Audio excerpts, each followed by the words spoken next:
Olá pessoal, boa tarde para quem já almoçou, bom dia para quem ainda não almoçou e bom dia e boa tarde aí para quem está almoçando o nosso almoço executivo de hoje.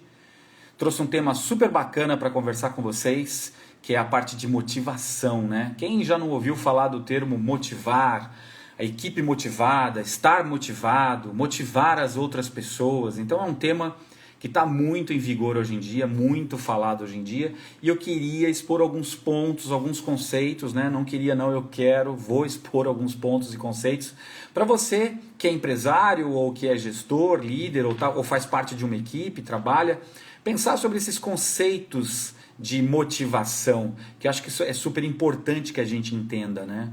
Primeiramente, eu queria dizer, né, que a motivação, ela na verdade é automotivação. Né? A gente tem uma motivação interna, é sempre dentro da gente. Para a gente ficar motivado, é uma automotivação. Eu coloco isso para fora, eu me motivo, está dentro de mim. O que existem são fatores, gatilhos, coisas que se fazem para que despertem essa motivação interna nas pessoas. Então temos dois conceitos aí. Então quando a gente fala de motivação de uma pessoa motivada, ela é sempre automotivada. Ela precisa querer ser tocada, ser influenciada, ter esse sentimento, esse fator dentro dela. E a automotivação é um dos componentes da nossa inteligência emocional social. Principalmente na parte, né, seria a parte da inteligência emocional intrapessoal, do que está dentro da gente, né, que fala de autoestima, autoconfiança, automotivação, né, e autoconhecimento. São as partes internas da gente. Então a automotivação está diretamente ligada no nosso nível de inteligência emocional social. Então, entender esses conceitos, quando você fala, vou desenvolver minha inteligência emocional, tem um componente lá dentro que é a automotivação.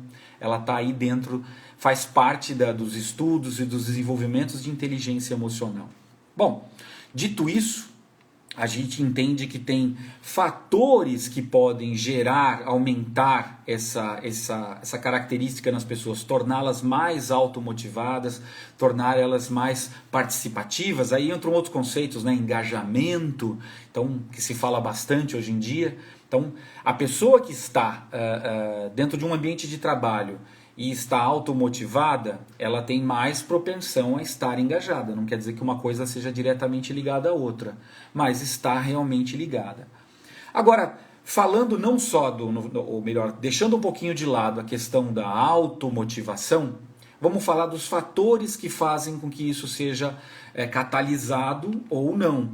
Aí nós temos fatores que motivam as pessoas de dois tipos, né?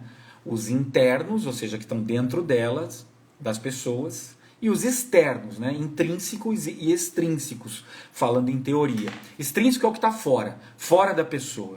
O que são os exemplos de motivadores externos, extrínsecos, fora da pessoa? São os mais conhecidos, são os mais fáceis da gente falar aqui.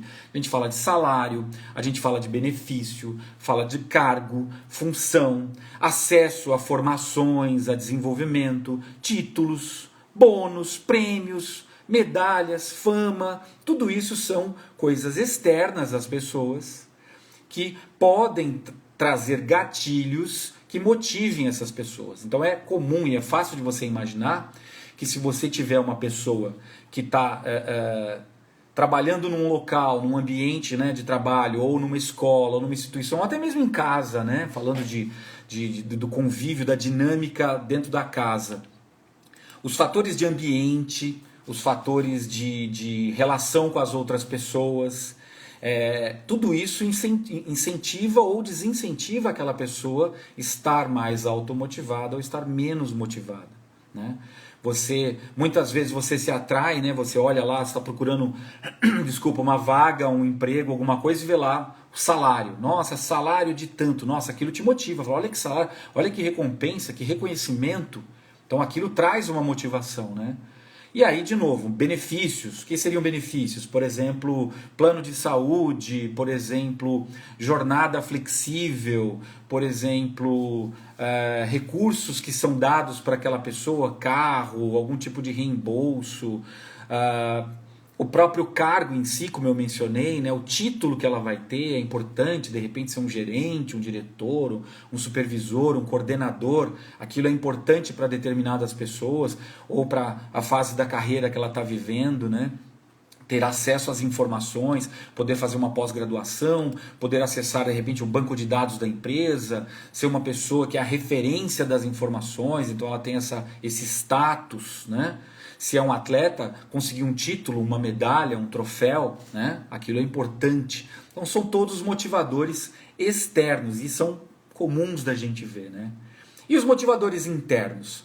Aí são bastante variáveis.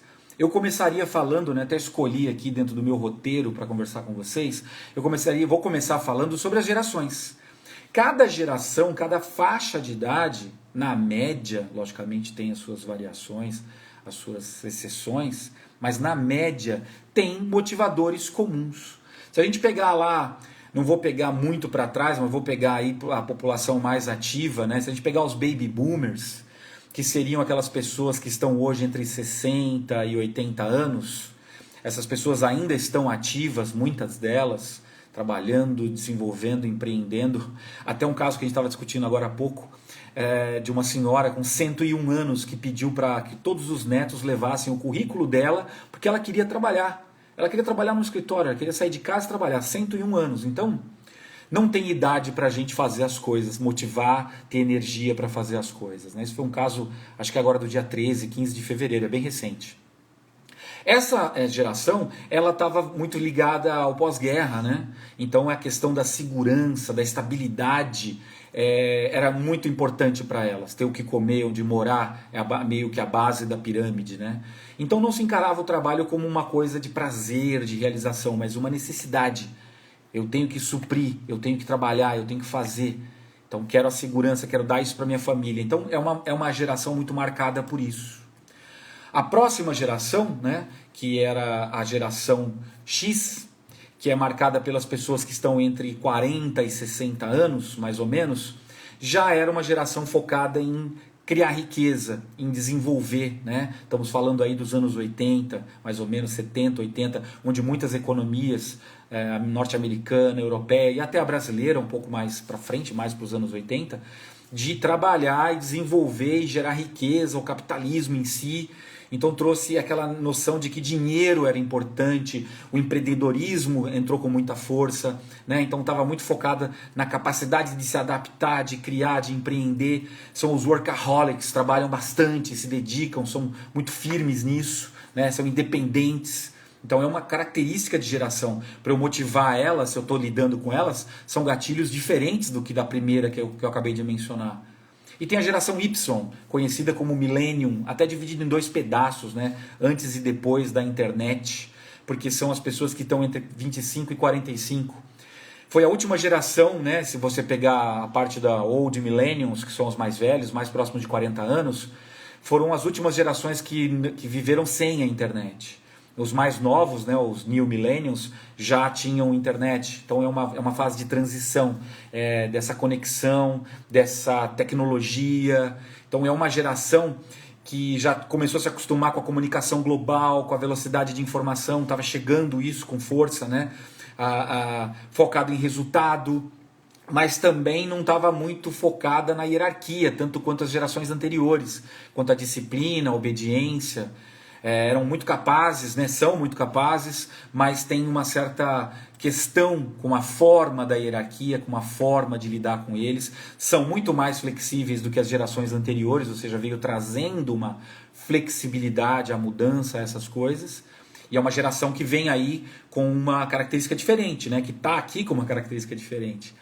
E a geração Z, que é a geração mais nova, né? Das pessoas entre 10 e 25 anos, então tem uma porção final dela que está no mercado de trabalho, está trabalhando, são profissionais que estão atuando, né? Inclusive um dos meus filhos está nessa, um é Y, outro é Z, dá para perceber bem distintamente como eles são e bate com isso que eu estou colocando aqui com vocês. Mas a geração Z é a geração que até chamaram de Centennial, criaram um monte de classificações para elas, para as próximas, mas acabou fixando mais fácil a geração Z mesmo. Elas são dos hiperconectados, eles nasceram com o celular na mão. Internet, para ele, o mundo real e virtual se misturam. Eu lembro até que eu fui levar o meu filho pela primeira vez para andar de kart, ele era novo, sei lá, tinha uns 8, 10, 12 anos, não me lembro ao certo, e ele pegou o kart e falou para... Depois ele me contou essa coisa, né? Ele pegou o kart e começou a dirigir na reta de aceleração, e aí na cabeça dele passou assim, falou, nossa, isso aqui é de verdade. Se eu não virar, eu vou bater na parede, né? Vou me machucar, não é virtual. E aí ele virou, mas veio esse pensamento na cabeça dele, parece virtual. Porque a gente, pelo menos da minha geração mais velha, não pensa assim, né? Está muito ligado no real. Ou seja, a mistura entre real e virtual, a facilidade de lidar com o virtual. Eu, quando trabalhava, eu tinha que imprimir as coisas, o desenho, o papel, o roteiro para eu ler direito, conseguir revisar. A tela não era tão amigável lá atrás. As pessoas já nascem com a tela hoje, as criancinhas pegam as revistas de papel e passam o dedinho para ampliar a foto. Então as coisas são bem mais rápidas, né? São aceleradas, são os nativos digitais. Então eles são muito mais flexíveis, né? Eles são muito mais adaptados a tudo isso, mas tem também um traço de individualismo mais presente. Não aceitam padrões, coisas lineares. Eles estão muito mais abertos às coisas abstratas, né? E são ativistas, eles não são só preocupados, são realmente ativistas. As ideias, os conceitos, eles vão lá e protestam e fazem, são mais dinâmicos nesse aspecto. Então tem as coisas interessantes. Tem a geração alfa, mas eu não vou falar porque não está no negócio, né? Porque as crianças abaixo de 10 anos. Então deixa para lá, vamos passar para lá. Um dado interessante é que mais de 70% da população está no X, Y e Z. Então, é a maioria da nossa força de trabalho, estão nessas três que eu mencionei para vocês. Então, é legal você perceber como motivadores internos das pessoas a que geração ela pertence. Isso é um fator primordial. Até se fala muito da diversidade, né, de sexo, de gênero, de geração, de cultura. Então, lidar com a diversidade nesses trabalhos globais, hiperconectados, é um fator hiper importante para vocês que estão lidando com outras pessoas, com empresa, com empreendimento, com vendas, com cliente, com parceiros. Então ter isso em mente é muito interessante.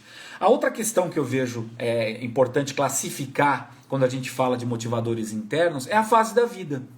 A fase da vida influencia muito. Se você, por exemplo, é um adolescente, alguém jovem, bem jovem, é diferente de uma pessoa que já está numa fase mais adulta. Elas têm interesses diferentes, né? Muito diferentes. Está diretamente ligado aos compromissos, às responsabilidades, aos recursos. Se você tem recurso, não tem recurso, mora num local que tem acesso às coisas ou não, se você é solteiro, ou se você de repente tem mais responsabilidades, é casado, tem filhos, tem pais, parentes, pessoas que você toma conta, supre. Tudo isso muda os seus motivadores, muda o seu compromisso, a sua maturidade, a forma de lidar com as coisas. Então é importante conhecer esse aspecto das outras pessoas e até os seus próprios aspectos, né? Conhecer em que geração que eu tô, se bate, se faz sentido, isso aumenta também o seu autoconhecimento e aumenta a sua facilidade de lidar com as outras pessoas e criar essas relações mais positivas, mais produtivas, trabalhando muito forte no autoconhecimento pessoal e das outras pessoas, né? Que aí já entra num outro critériozinho da inteligência emocional, que é empatia, mas isso fica para outra live, né? E os nossos valores intrínsecos. O psicólogo alemão Eduard Sprenger, lá nos anos 50, ele definiu 6 motivadores intrínsecos das pessoas, que elas nascem com eles e eles não é que morrem com eles, mas eles mudam com uma intensidade, ou uma frequência, ou uma velocidade mais lenta. Não são tão maleáveis quanto comportamentos, quanto competências pessoais, quanto inteligência emocional, por exemplo. São mais estáveis. E ele separou alguns deles, não é minha intenção aqui falar de cada um deles, ou ser muito específico tecnicamente, mas esses dados são frutos de uma ciência, de uma metodologia. Então, por exemplo, o que motiva uma pessoa pode ser a alegria em aprender, né? A vontade de aprender, de ter conhecimento. Isso é um motivador, pode ser uma paixão daquela pessoa. Isso precisa ser suprido. Ou a médio e longo prazo ela vai se desmotivar onde ela está. Seja em casa, no ambiente de trabalho, na escola. Esses motivadores, quando eles são altos, que eles são paixões, eles precisam ser supridos. Porque senão as pessoas vão se desmotivar. Vai chegar aquele ponto e falar, olha, eu tenho dinheiro, estou num cargo legal, gosto do ambiente, mas o que eu faço não me motiva. Eu acordo segunda-feira cansado, é aquela rotina, não tenho vontade de aprofundar. Ela caiu num marasmo que pode estar focado aos motivadores intrínsecos dela. É mais um fator aí. de motivação interna da pessoa. Por exemplo, ela tem alegria em liderar, ser altruísta, ajudar o grupo a chegar onde ele quer, ou ser a melhor pessoa possível. Então isso às vezes pode estar presente forte numa pessoa, né? São características que estão fortes. A gente tem de tudo um pouco, mas tem coisas que são mais aparentes, mais fortes dentro da gente, que eu digo de novo, são as paixões, né, que a gente tem, e a gente precisa prestar atenção nelas. É um fator importantíssimo, tanto para nós quanto para a equipe. Outra coisa é ajudar, ensinar, né, as outras pessoas, a projetos sociais, estar ligado nisso. Isso às vezes é um motivador meu, interno, seu. Por exemplo, ela está muito ligada no equilíbrio, na paz, na harmonia que ela encontra, não estar em ambiente estressante, não viver 100% para trabalho, ter um equilíbrio entre vida social e profissional interessante, muito mais do que a remuneração, muito mais do que outras coisas. Então esse fator é importante para aquela pessoa. Né? Por exemplo, a pessoa que liga muito para a arte, para a beleza, para a música, que isso acalma, isso complementa. Então, se isso está presente na vida dela, no trabalho dela, isso vai tornar ela uma pessoa mais motivada. Outras pessoas que são muito atentas aos valores pessoais, à integridade, às normas, à religião. Então, isso é um fator importante para ela.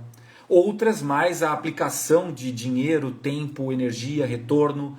Se eu faço uma coisa, tem que fazer sentido, porque senão eu não faço. Então é um motivador de pessoas. Então tem várias coisas que a gente pode avaliar, né? Eu acho que eu já falei aqui os 6 ou 7, né? Hoje em dia essa teoria do Springer expandiu para 7, mas são todos fatores que eu não coloquei aqui de uma forma técnica, mas mais suave, para que você entenda que a gente tem quase todos eles dentro de nós, a gente pensar, mas tem aqueles que são mais fortes. Entendê-los vai ajudar você a estar conhecendo se aquilo que você faz te motiva realmente, se é um motivo de você estar lá, estar presente, estar trabalhando, estar gastando energia, ou se não. Isso também serve para as equipes, se você é um gestor, né? Então, dentro dessas características que eu mencionei para vocês, de motivadores externos, eu falei de alguns, e motivadores internos, que eu classifiquei e falei de alguns, nós vemos aí grupos completamente diferentes. Então, as empresas, elas precisam prestar atenção nos dois, eu diria. É muito mais comum prestar atenção, você encontrar empresas que trabalham mais exclusivamente com motivadores externos. E eu vou explicar já já por quê, porque dessa tendência normal.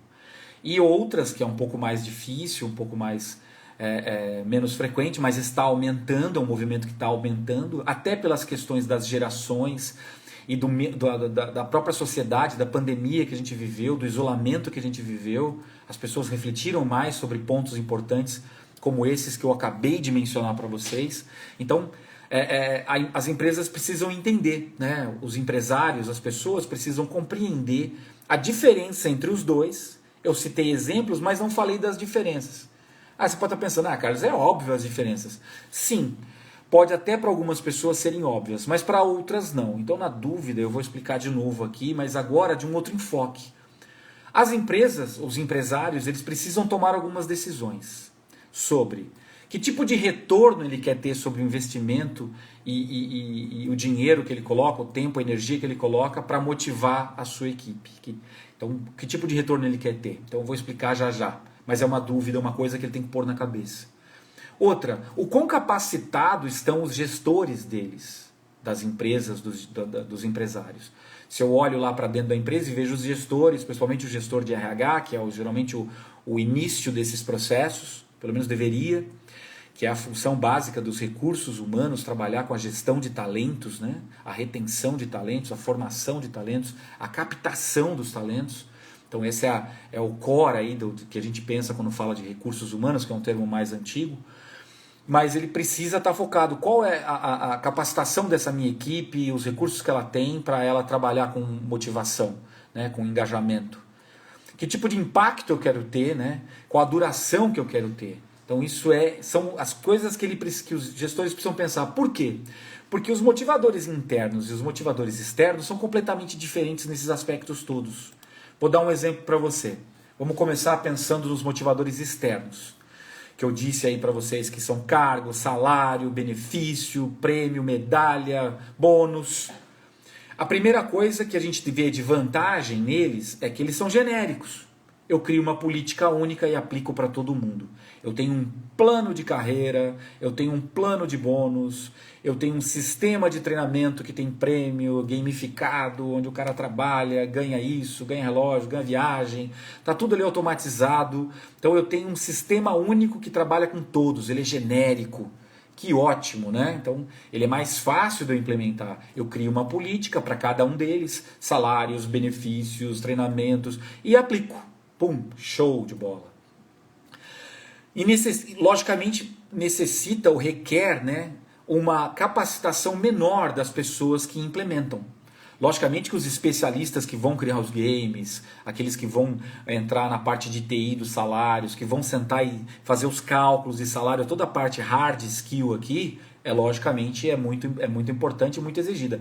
Mas a parte de soft skills, conhecimento da inteligência emocional, das competências, dos motivadores, de todas as características que a gente viu lá nas motivações internas, já exige uma capacitação maior dos gestores. Não é uma capacitação técnica, é uma capacitação pessoal, soft skills. Nós não estamos falando de hard skills, né? A implementação dessas questões externas, dos motivadores externos, ela é bem mais rápida. Você cria o sistema, implementa, chanfra lá a política e está implementado. Vai ter lá o seu tempo de adaptação, defeitos, problemas, é como um projeto. Então a implementação é mais simples, né? Agora, quais são os problemas que a gente pode ter? A empresa, a organização, ela pode estar limitada na questão em quantidade de benefícios, cargos, plano de carreira. Pode ser uma empresa pequena que não tem nada disso, ou não tem muita margem para pagar salários altos, para ter vários cargos, várias estruturas. Então ela está limitada, as empresas estão com a cabeça batendo no teto já, não consegue fazer mais nada. Então, peraí, é muito mais difícil entrar com motivadores externos, porque não tem recursos organizacionais e nem financeiros para fazer isso. Posso ficar aumentando o salário, dando bônus, salário, bônus, ou pagando MBA, ou dando formações. Então isso também é um limitador. Será que eu tenho dinheiro e recurso para permanecer motivando minha equipe só com motivador externo? Ou vai chegar um ponto que vai esgotar? E aí está outro critério interessante para você perceber. O impacto disso não é alto. Ele pode ser na hora que você contrata, ele pode ser na hora que você promove, ele pode ser na hora que você implementa. Tudo é muito legal. Mas depois que a pessoa incorpora aquele aumento no salário, ou se acostuma com aquilo, passa a ser comum. Ela se acostuma com aquele padrão, ela sobe aquele padrão, ela sobe aquela expectativa e ela passa a ter outras. Eu quero mais agora. É natural das pessoas serem assim. Então você cria um impacto menor e cria essa questão do mais. Eu quero mais. É normal. Eu vejo mais, eu quero mais. Então torna esse tipo de motivação com uma duração menor. Então essas são as características que eu preciso entender de um motivador externo. Genérico, ele é muito mais rápido de implantar, mas ele tem alto investimento. A especialização no desenvolvimento pessoal é menor, é mais técnica, mais hard skill, mas eu tenho limitações outras de dinheiro, de produtividade, de tempo, de durabilidade. Então aí estão os prós e os contras de motivadores externos. Vamos abandoná-los? Não. Eles são fatores interessantes e são muito importantes. Mas eu até colocaria mais agora. A demanda das gerações, eles querem mais flexibilidade no trabalho. Eles querem uma jornada mais flexível quanto a tempo, quanto a local, quanto a projetos. Não querem ficar com o chefe hierárquico olhando eles em reuniões, vendo se eles estão trabalhando, mantendo a câmera conectada. Aquela cultura pesada que vem de muitos anos. A empresa que tem a cultura da mudança, tem a flexibilidade dentro, trabalha de uma forma mais moderna, mais tecnológica, que é a linguagem dos jovens, e as pessoas das outras gerações também estão se tornando cada vez mais tecnológicas, porque há muitas vantagens nisso. A gente viu recentemente no trabalho remoto, que foi implementado com enorme sucesso. Então essas questões de criar esse ambiente promissor, ter uma cultura que bata com as pessoas, isso também é uma característica externa, mas também foca muito em suprir o interno das outras pessoas. Ter essas políticas afeta diretamente esses motivadores internos. E quais são as diferenças aí, fazendo o mesmo pinga-fogo? Um motivador interno ele é individual, ele não serve para toda a empresa. Cada indivíduo dentro da sua empresa tem uma combinação de características, um perfil de personalidade, de interesse, de geração, de tudo isso que eu falei, motivadores, nível de inteligência e tudo mais, que é característico a ele. Então eu preciso conhecê-lo no detalhe para que eu aumente, eu crie o gatilho da automotivação dele. Isso exige mais especialização de quem está lidando com ele. Os gestores precisam ser mais capazes nesse trato do pessoal. Ou ele vai ser insensível a isso, ele vai ser incapaz de detectar isso. A implementação não é tão rápida, não é um estalar de dedo, é um processo. É a somatória de várias pequenas coisas. Mas em compensação, o investimento é mais baixo e não é limitado. Ele passa a ser ilimitado. Quanto mais você conhece, mais você participa, mais você engaja, mais você entende, mais as pessoas retroalimentam com o que elas querem e muitas vezes não está ligado a salário, cargo, benefício. Muitas vezes não está, quando a gente fala de motivadores internos. Isso também tira as limitações organizacionais. Nós não estamos falando de cargo, de salário, de bônus, de benefício. Estamos falando de interação, de cultura, de propósito, de engajamento, de criar automotivação nas pessoas, né? Ter os gatilhos corretos. Isso traz alto impacto.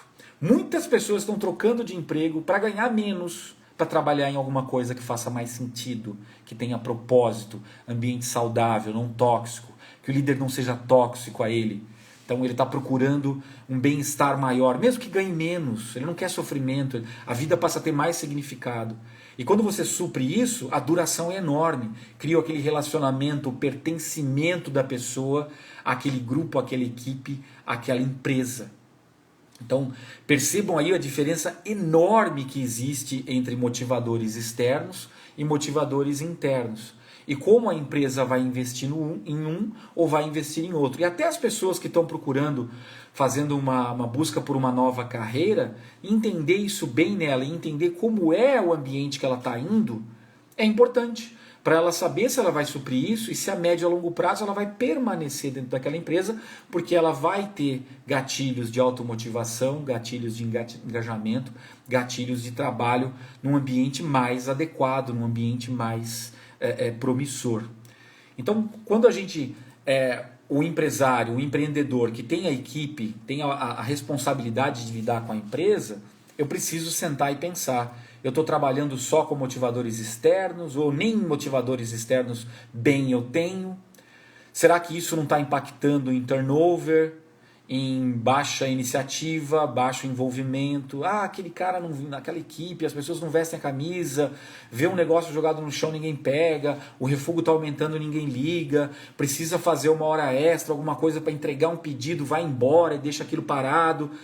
Existe essa desconexão entre a pessoa e o que ela está fazendo, as responsabilidades dela, o trabalho dela. Está aí a conexão.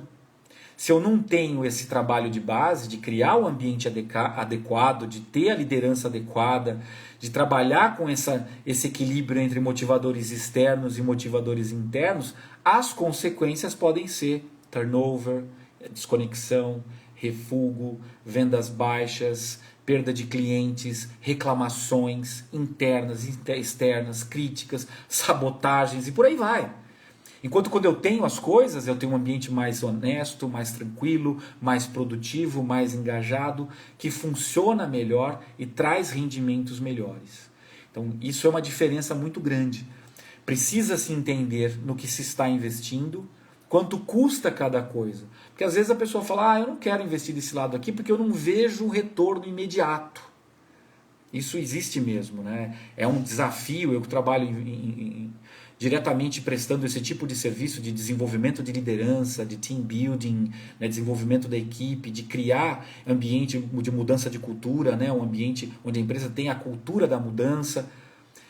Quando você vai tratar isso de repente com o diretor financeiro ou até os gestores da empresa, eles estão tão preocupados com os projetos, com as realizações instantâneas, que eles não percebem as outras coisas. E tudo isso fica de lado.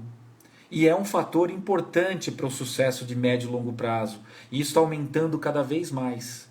Então, eu vou gastar menos em investimento de motivadores externos e vou ter resultados melhores, mas ele exige mais conhecimento, exige mais tempo de maturação, porque ele é um processo, não é a implementação pura e simplesmente de um projeto.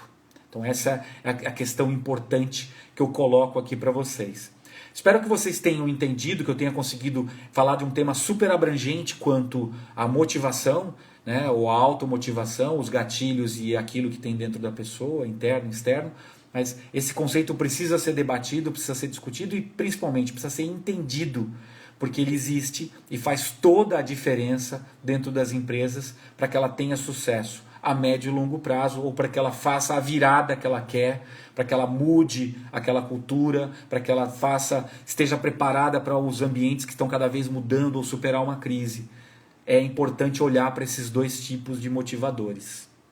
Bom, agradeço aí você que ouviu esse almoço executivo, né? Para aqueles que pegaram no final ou perderam, ele vai estar disponível no meu IGTV. A gente sempre se encontra de terças e quintas-feiras, do 12h ao 12h42, falando de temas super interessantes, super atuais, que vão ajudar você na sua carreira, na sua vida profissional, na gestão da sua empresa, na gestão do seu departamento.